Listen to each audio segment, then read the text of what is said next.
الحمد لله وبه نستعين والصلاة والسلام على رسوله الكريم وبعد. عن النواس بن سمعان رضي الله تعالى عنه قال: سمعت رسول الله صلى الله عليه وسلم يقول: يؤتى يوم القيامة بالقرآن وأهله الذين كانوا يعملون به في الدنيا تقدمه سورة البقرة وآل عمران تحاجان عن صاحبهما. رواه مسلم. باب فضل قراءة القرآن. برادران محترم، فضائل قرآن مجید کے سلسلے میں آج یہ دوسری نشست اس امید کے ساتھ پیش کر رہے ہیں کہ اللہ رب العالمین ہم کو اور آپ کو سب کو قرآن کریم کی تلاوت، قرآن کریم کی تلاوت، قرآن کریم کے احکامات، تعلیمات، فرمودات، ارشادات، اصول، قوانین اور ضوابط پر عمل کرنے کی توفیق دے۔ ترجمہ سب سے پہلے سماعت فرمائے۔ حضرت نواس بن سمعان رضی اللہ تعالی عنہ بیان کرتے ہیں کہ میں نے رسول اللہ صلی اللہ علیہ وسلم کو فرماتے ہوئے سنا۔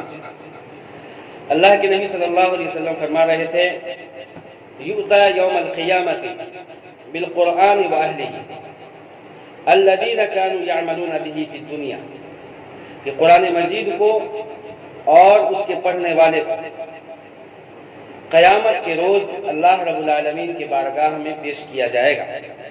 تقدمہ سورۃ البقرہ و آل عمران، جس کے آگے سورہ بقرہ اور آل عمران ہوں گی۔ تحاجان عن صاحبہما، جو اپنے پڑھنے والے کے لیے حجت بنائیں گے، جھگڑا کریں گے۔ امام مسلم رحمہ اللہ نے اس حدیث کو روایت کیا ہے اور راوی حدیث نواس بن سمعان ہے۔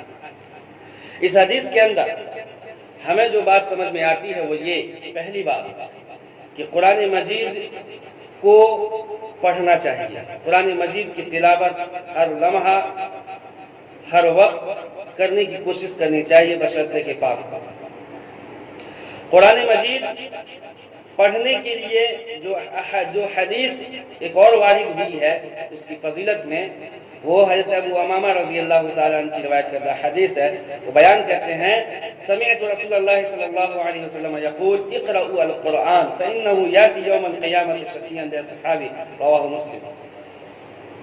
بیان کرتے ہیں کہ میں نے رسول اللہ صلی اللہ علیہ وسلم کو فرماتے ہوئے سنا کہ آپ کہہ رہے تھے کہ قرآن کو پڑھو، قرآن کو پڑھو، فَإِنَّهُ يَأْتِي يَوْمَ الْقِيَامَةِ، اس لیے کہ قرآن کریم قیامت کے روز آئے گا، قرآن کریم قیامت کے روز آئے گا، شفیعاً، سفارش کرتے ہوئے، سفارشی بن کر، لِأَصْحَابِهِ، اپنے پڑھنے والے کے لیے۔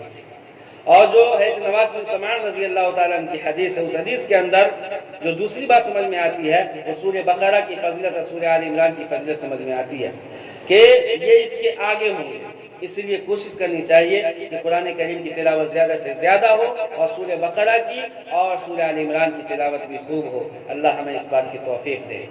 ایک اور اس سلسلے میں حدیث آتی ہے جس میں قرآن کریم کی فضیلت کے باب میں ہی آتی ہے کہ قرآن مجید کے پڑھنے والے سر بلند ہوتے ہیں، قرآن مجید کی تعلیمات پر عمل کرنے والے بلند مقام حاصل کرتے ہیں، عروج و ارتقاء کے منازل وہ طے کرتے ہیں۔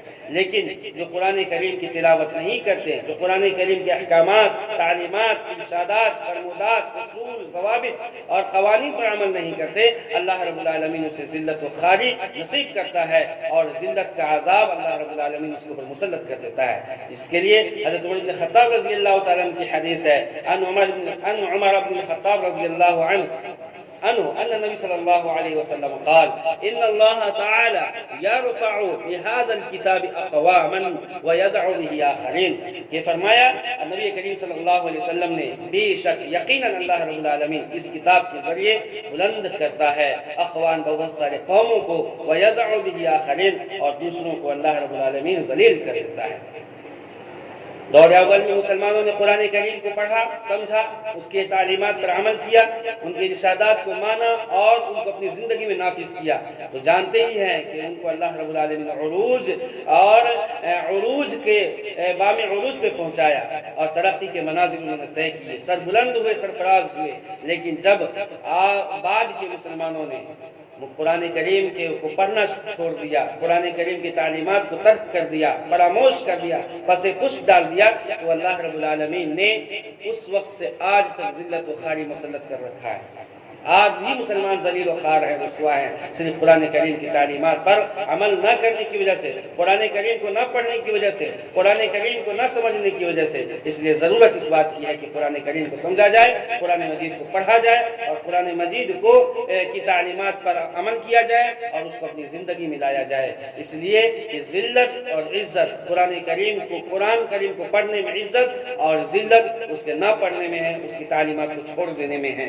ایک اور حدیث میں پڑھوں، اس حدیث کے اندر یہ بات آتی ہے کہ قرآن کریم کی فضیلت کے باب میں یہ حدیث آتی ہے کہ جو آدمی قرآن کریم کو پڑھتا ہے، اللہ رب العالمین کی سکینت، اللہ رب العالمین کی رحمت نازل ہوتی ہے، اللہ رب العالمین آغوش رحمت میں لے لیتا ہے۔ جیسے کہ حضرت براء بن عازب رضی اللہ تعالیٰ عنہ بیان کرتے ہیں، قال كان رجل يقرأ سورة الكهف، کہ ایک آدمی تھا جو قرآن کریم میں سے سورہ کہف کی تلاوت کر رہا تھا۔ ایک آدمی قرآن کریم کی ایک مشہور سورت جس کا نام سورۃ الکہف ہے، سورہ کہف ہے، سورہ کہف کی تلاوت کر رہا تھا۔ وعنده فرس مربوط بشنقین، اور ایک گھوڑا 2 رسیوں سے بندھا ہوا تھا، ایک گھوڑا 2 رسیوں سے بندھا ہوا تھا۔ غور کریں اس حدیث کے اوپر، بڑی پیاری حدیث ہے۔ اس حدیث کے اندر ایک واقعہ ہے، واقعہ کی شکل میں ایک حدیث ہے، اس میں ایک واقعے کو بیان کیا گیا ہے۔ پھر فرماتے ہیں کہ ایک گھوڑا 2 رسیوں سے بندھا ہوا تھا، فتغشته سحابۃ فجعلت تدنو، تو اس شخص کو جو قرآن پڑھ رہا تھا، اس شخص کو ایک بادل نے ڈھانپ لیا، ایک بادل نے اس کے سر پہ سایہ کر دیا اور وہ ڈھانپ لیا۔ تب فجعلت تدنو، اور وہ بادل اس کے قریب ہوتا تھا، اس کے قریب ہوتا تھا۔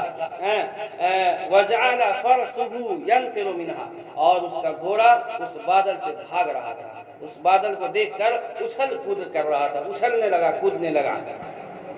فلما اصبح اتى النبي صلی اللہ علیہ وسلم فذكر ذلك له، جب صبح میں ہوئی تو وہ آدمی اللہ کے نبی جناب محمد رسول اللہ صلی اللہ علیہ وسلم کے پاس آئے، فذكر ذلك له، اور آپ صلی اللہ علیہ وسلم سے اس واقعے کا ذکر کیا۔ فقال، تو اللہ کے نبی جناب محمد رسول اللہ کے رسول صلی اللہ علیہ وسلم نے فرمایا، تلك السکینۃ، کہ یہ سکینت تھی، یہ سکینت تھی، اللہ اکبر، یہ سکینت تھی، تنزلت للقرآن، جو قرآن پڑھنے کی وجہ سے تجھ پر نازل ہوئی تھی، اللہ اکبر۔ الشطن بفتح الشین المعجمۃ والطاء المہملۃ الحبل، یعنی اس کا معنی یہ ہے کہ جو شطن ہے، شین اور طاء پر زبر ہے، اس کے معنی رسی کے ہوتے ہیں، یعنی گھوڑا 2 رسیوں میں بندھا ہوا تھا۔ یہ صحیح بخاری کی روایت ہے، اور کتاب فضائل القرآن باب فضل سورۃ الکہف ہے، اور صحیح مسلم میں کتاب صلاۃ المسافرین ہے، باب نزول السکینہ للقرآن الکریم للقرآن۔ تو اس حدیث سے ہمیں یہ پتہ چلا کہ ہم کو، سب کو، آپ کو قرآن کریم کی فضیلت کو سمجھنا چاہیے، قرآن کریم پر عمل کرنا چاہیے۔ ایک حدیث میں پڑھ کے اپنی بات کو ختم کرو۔ عن عبد الله بن عمرو بن العاص رضی اللہ عنہ عن النبی صلی اللہ علیہ وسلم قال یقال لصاحب القرآن، صاحب قرآن سے، قرآن پڑھنے والے سے کہا جائے گا، صاحب قرآن سے کہا جائے گا، اقرأ وارتقي ورتل كما كنت ترتل في الدنيا، پڑھو اور چڑھو، پڑھتا جا اور چڑھتا جا، ورتل، اور آہستہ تلاوت کرو، كما كنت ترتل في الدنيا، جیسے کہ تم آہستہ قرآن کریم کی تلاوت دنیا میں کیا کرتے تھے۔ فإن منزلتك عند آخر آیۃ تقرؤها تقرؤوها، اس لیے آخر آیت تقرؤوها، اس لیے کہ آپ کا آخری مقام وہاں ہوگا جہاں آپ کی آخری